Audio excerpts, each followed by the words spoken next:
Hey, I'm Phil Cook.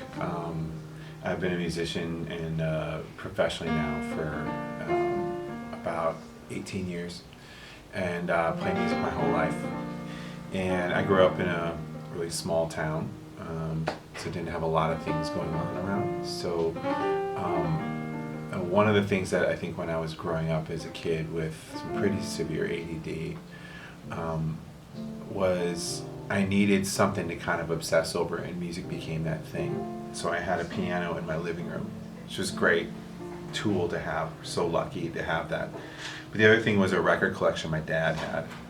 And one of the things I just wish people knew about a lot more was to just put on a record and learn what speaks to you and what resonates you, because we're made of mostly water. So what resonates you is resonating your spiritual chamber. And don't question it if it resonates your chamber. If you lean into it, just lean into the things that make your hair stand up on the back of your neck.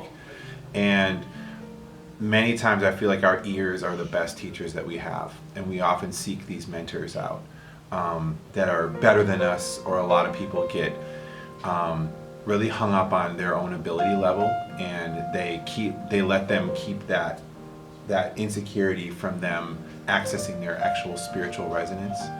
And don't forget, you can say a lot with a very simple amount of things, as long as you're resonating what really moves you for real and not anything else. You really just got to go off of what your thing is.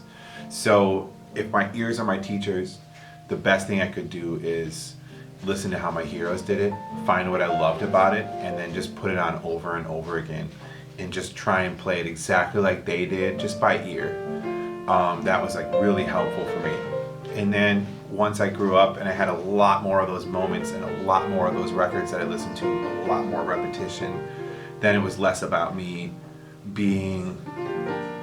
sounding like a certain person or any of that. It was just more like, being able to assemble all these moments that just become kind of like, they become you after a while, because you're just really you start to listen to your own inner voice, because music should really ultimately be about play what you hear, write what you hear, write what you feel, write what you know, but let your ears always guide you forward, since that's our tool.